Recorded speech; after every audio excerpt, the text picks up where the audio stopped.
오늘 우리가 읽은 이야기에서는 절망 속에 빠지는 엘리야 선지자를 봅니다. 4절을 보실 때 이것을 잘 묘사해 주고 있습니다. 자기 자신은 광야로 들어가 하룻길쯤 가서 한 로뎀나무에 앉아서 자기가 죽기를 원하여 이르되 여호와여 넉넉하오니 지금 내 생명을 거두시옵소서. 나는 내 조상들보다 낫지 못하니이다 하고. 엘리야 선지자는 민병희 장로님이 기도하신 것처럼 되게 뛰어나고 능력 있는 선지자였습니다. 모세가 율법을 상징하면 엘리야는 선지자를 상징하는 인물이었습니다. 선지자 중에 선지자였죠. 그래서 예수님이 산에 올라가셔서 변형하셨을 때 그 두 분들이 나타나셨던 것입니다. 우상 숭배를 강조하는 아합 왕에게 맞서서 엘리야는 여호와의 놀라운 힘을 보여주고 바알의 선지자들도 모두 한꺼번에 없애버리기도 하였습니다. 즉 딴 눈을 팔게 된 이스라엘 백성들을 다시 하나님을 바라보게 했던 위대한 선지자였습니다. 그러나 이런 능력이 있었던 엘리야도 어느 날 절망 속에 빠지게 되었습니다. 아합의 왕 아내 여왕 이세벨이 그에게 보낸 위협으로 말미암아 갑자기 두려움에 휩싸이게 되었고 그의 생존을 위해 멀리 도망쳤습니다.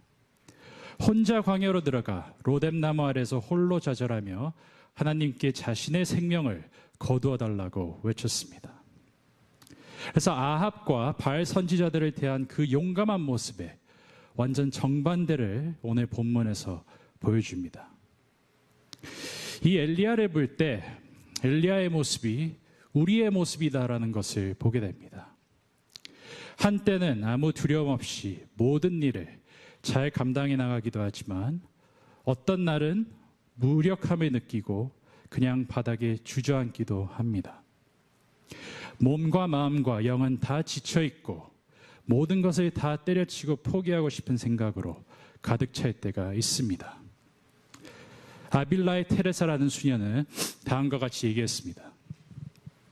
어느 날은 용기가 넘쳐 하나님을 위해 무엇이든지 할 수 있을 것 같습니다. 다음 날은 아무리 작은 반대에도 개미 한 마리도 죽이지 못할 것 같습니다. 어떤 날은 누가 뭐라고 해도 흔들리지 않을 때가 있습니다. 하지만 어떤 날은 단 한마디에 너무나 큰 충격을 받아 이 세상을 떠나고 싶을 때도 있습니다. 이 양면성을 오늘 본문에서 엘리야가 우리에게 보여주는 모습입니다.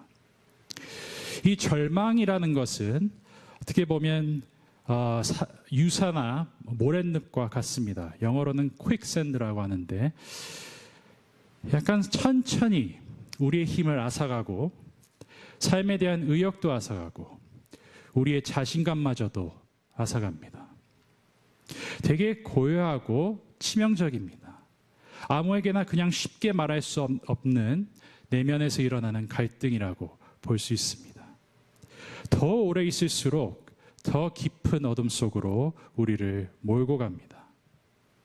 그래서 절망 속에서 헤어나온다는 것은 그냥 우리의 능력과 힘으로 헤어나올 수는 없습니다. 절망 속에서 헤어나오는 길은 하나밖에 없다고 봅니다. 바로 우리 안에 소망을 회복시키는 것입니다. 오직 소망이 절망감을 이겨낼 수 있는 힘을 가져다 줍니다. 근데 이 소망이라는 것이 그냥 우리가 직접 만들어내고 싶어서 만들어낼 수 있는 것도 아니고 소망을 가지고 싶어서 그냥 우리 나름대로 가질 수 있는 것이 아닙니다. 마냥 우리가 있는 상황 속에서 어떤 가능성이라도 보이면 그럴 수는 있겠죠. 근데 진정한 절망이라는 것은 아무 소망이 보이지 않을 때 경험하는 것입니다. 그래서 우리 안에 소망이 없을 때 어떻게 소망이라는 것을 만들어냅니까? 헛된 노력과 마찬가지라고 생각합니다. 소망이라는 것은 하나님께서 우리에게 허락하시고 주시는 선물이라고 생각합니다. 우리가 억지로 지어내는 감정이 아니라 하나님 안에서 얻는 힘과 같다고 생각합니다. 엘리야 선지자를 보면 그는 절망 속에 빠져 있었으나 그의 신앙을 버리지는 않았습니다. 하나님에게도 마저 등을 돌리지도 않았습니다. 오히려 그는 그 어둠 속에 있었을 때 하나님께 외치고 부르짖었습니다. 그 모습 그대로 솔직하게 모든 것을 털어놨습니다. 자신의 좌절과 실망을 솔직히 모두 표현했습니다. 그래서 이 포기 직전에 오른 엘리야를 하나님께서 오늘 천천히 회복시키시는 것을 오늘 이야기에서 보게 됩니다. 먼저 하나님은 엘리야에게 쉼과 먹을 것을 주십니다. 다로 얘기하면 그의 기본적인 필요를 돌보시고 채워주십니다. 그러나 이것이 전부가 아닙니다. 그냥 큰 것의 한 과정일 뿐이죠. 오히려 그 다음으로 하나님이 엘리야를 위하여 하시는 것이 더 흥미롭습니다. 육체적으로 이제 먹고 마시고 쉬고 육체적으로 회복한 엘리야는 호렙산으로 올라가 그에게 하나님은 세미한 소리로 나타나십니다. 잘 아시는 구절이죠.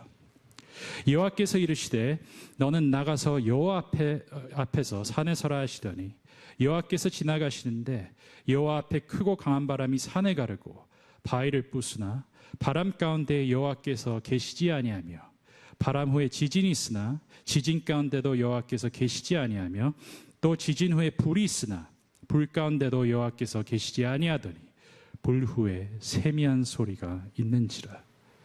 세미한 소리로 하나님은 엘리야에게 다가오셨고 그에게 말씀하십니다. 오늘 본문에서 하시는 말씀은 딱 두 가지입니다.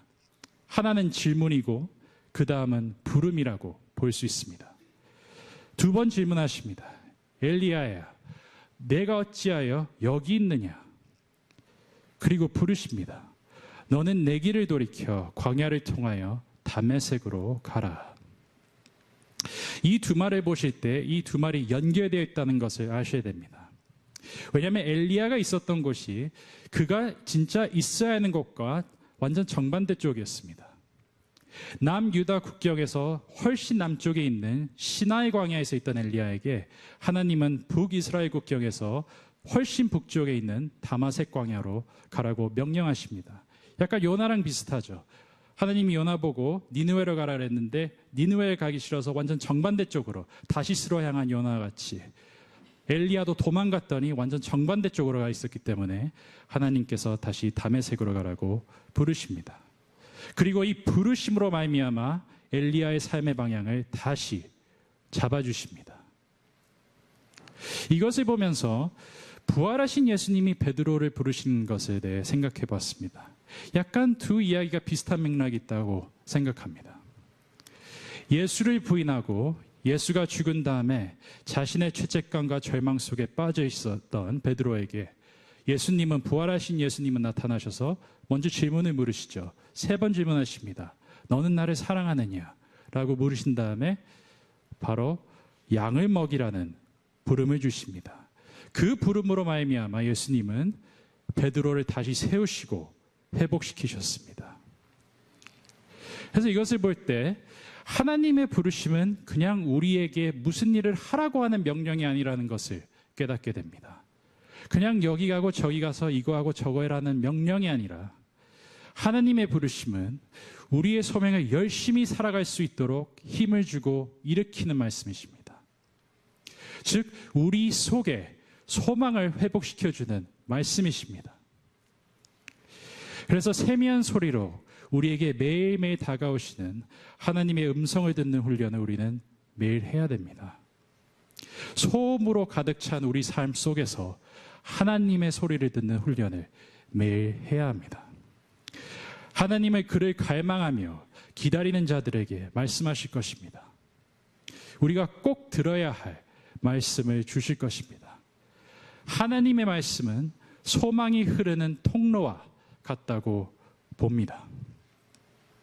이 소망이 우리의 마음속에 임할 때 우리는 자신감이라는 것을 되찾게 됩니다. 우리가 가야 하는 길을 볼 수 있는 눈이 열리게 되고 다시 일어서서 앞으로 나갈 수 있는 용기를 얻게 됩니다.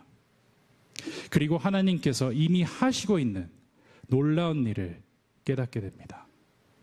그것이 가장 중요한 것 같아요. 우리 안에 소망이 임할 때 눈이 열리고 하나님이 도대체 무슨 일을 하시고 계시는지 볼 수 있게 된다고 믿습니다. 절망 속에 빠져있던 엘리야는 무엇을 믿었냐면 자신이 홀로 있구나라는 것을 믿었습니다. 주변을 돌아볼 때 하나님을 따르는 사람은 자기 혼자고 자기의 노력의 성과는 볼 수도 없고 모든 것이 헛된 수고라는 것을 그는 느꼈습니다. 그래서 하나님이 너는 여기 왜 있느냐라고 2번 물으셨을 때 엘리야는 똑같은 말로 답을 합니다. 그가 대답하되 내가 만군의 하나님 여호와께 열심히 유별하노니 이는 이스라엘 자손이 주의 언약을 버리고 주의 제단을 헐며 칼로 주의 선지자들을 죽였음이오며 오직 나만 남았거늘 그들이 내 생명을 찾아 빼앗으려 하나이다. 이 말을 2번 똑같이 하나님께 말합니다. 그러나 하나님의 부르심을 받고 다시 받고 엘리야는 그의 여정의 전환점 같은 중요한 사실을 깨닫게 됩니다. 오늘 본문에 나오지 않는 구절이지만 그 다음에 나오는 구절입니다. 하나님께서 엘리야는 이렇게 말씀하셨습니다. 그러나 내가 이스라엘 가운데 7,000명을 남기려니 다 바알에게 무릎을 꿇지 아니하고 다 바알에게 입맞추지 아니한 자니라. 자기가 홀로 있었다고 생각했는데 하나님께서는 몇십 명이나 몇백 명이 아니라 7,000명을 남겨주셨다고 말씀하십니다. 상상해 보십시오. 만약 여러분들이 엘리야였다면 얼마나 놀라운 사실이었겠습니까? 7,000명을 남겨두셨다는 하나님의 말씀이. 바로 이것이 우리의 소망의 근본이라고 생각합니다. 우리의 소망의 근본은 우리의 능력과 재능이 될 수 없습니다. 왜냐하면 우리는 잘할 때도 있지만 못할 때도 있기 때문에 그것에 우리의 초점을 두고 살아가면 항상 좌절을 하게 될 것입니다. 우리의 소망의 근본은 우리의 능력과 재능이 아니라 하나님이 이미 시작하시고 우리들을 위해 계속 그 일을 이루어 나가신다는 것입니다. 몇 주 전에 영어권 수양회가 있었는데 그 영어권 수양에서도 나왔던 말씀과 비슷합니다. 수양에서 김 목사님께서 공관 복음서들을 통해 각 복음서에서 보여주는 예수님이 누군가에 대해서 강의를 해주셨습니다. 그래서 마태복음, 마가복음, 누가복음 다 보면서 각 복음서에서 나타나는 예수님이 누구고 그 복음서에서 우리에게 전해주는 그 유니크한 메시지가 무엇인지에 대해 살펴보았습니다. 특별히 마태복음을 볼 때 마태복음을 보면 약속의 성취, 예수님이 모든 하나님의 약속을 성취하신 분의 그 메시지가 나온다는 것을 보았습니다. 그래서 2번째 날 소그룹 디스커션 후에 다 전체 그룹이 모였는데 목사님께서 저에게 말씀해 주셨습니다. 세상에서 흐르는 역사가 있고 그 역사 안에서 하시는 하나님의 역사가 있다는 것을 말씀해 주셨습니다. 세상의 역사는 어둠 속으로 흘러가는 것 같지만 하나님의 역사는 그 어둠 속에서도 선한 일을 해나가고 있다는 것입니다. 하나님은 좁은 길로 따르는 자들을, 믿는 자들을 통해 그의 역사를 매 순간 이루어 나가신다는 것을 가르쳐 주셨습니다. 어떻게 보면 그 말씀을 들었을 때 저에게는 매우 필요하고 중요한 말씀이었습니다. 내일 6월 23일인데 제가 안수받은 지 첫 퇴근하는 날입니다. 엊그저께 안수식을 올린 것 같은데 진짜 지난 한 해가 금방 지나갔던 것 같습니다. 근데 지난 한 해를 돌아볼 때 개인적으로 많은 도전이 됐던 한 해였습니다. 하는 사역들은 예전과 거의 비슷했지만 신기하게도 올해 더 많은 어려움을 느꼈습니다.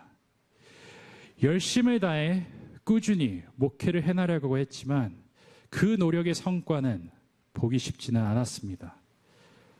마저 그냥 많은 부족함만 항상 보기도 했습니다.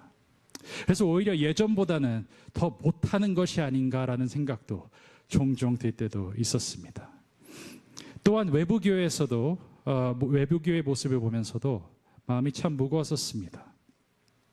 저희 교단에서도 많은 어려움을 겪고 있고 목회에 들어가는 사람들, 신학교에 들어가는 사람들은 점점 줄고 노회 안에서도 젊은 목사님들이 저희 또래분들이 각 다른 이유로 사임을 하시거나 아니면 다른 데로 가시거나 그런 것을 많이 보게 됐습니다.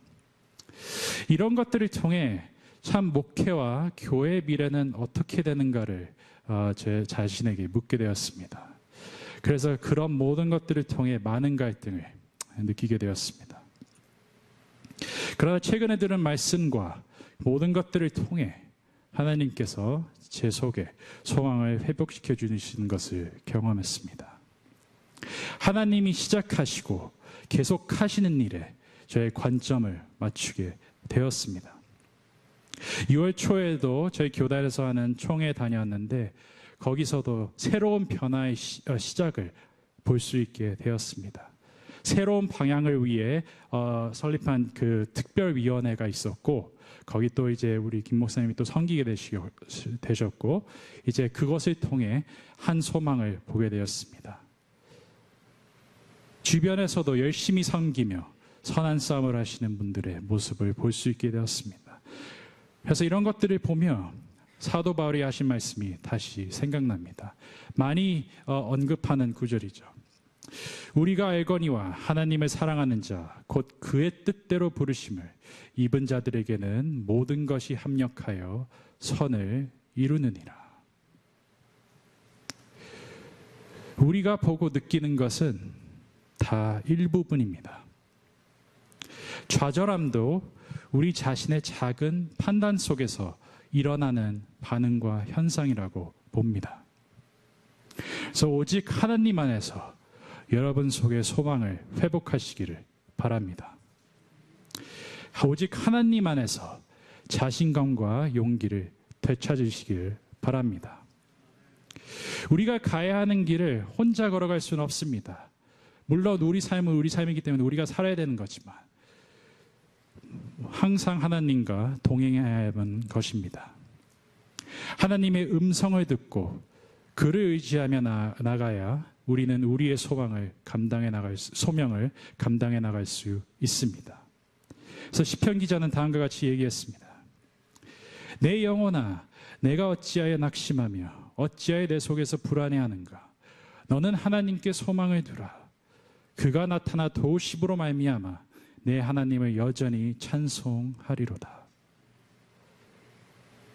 여러분 자신에게도 절망 속에 빠져 있을 때 얘기하십시오. 너는 하나님께 소망을 두라. 오직 하나님을 보며 그에게 소망을 두어야 합니다. 우리 속에 소망이 회복될 때 우리는 온전함을 경험하게 됩니다. 마음의 근심이 사라지고 두려움이 더 이상 우리를 주장을 못하게 됩니다. 온전한 사람들이 다른 사람들에게 소망을 가져다 줍니다. 온전한 사람들이 바로 하나님의 사람들입니다. 이번 한 주도 우리에게 어떤 도전과 어떤 일들이 일어날지 모르지만 이번 한 주도 하나님께서 여러분께 허락하시는 온전함 속에서 소망을 갖고 매일매일 하루를 살아가시는 여러분들이 되시길 간절히 소망합니다. 찬양하시겠습니다.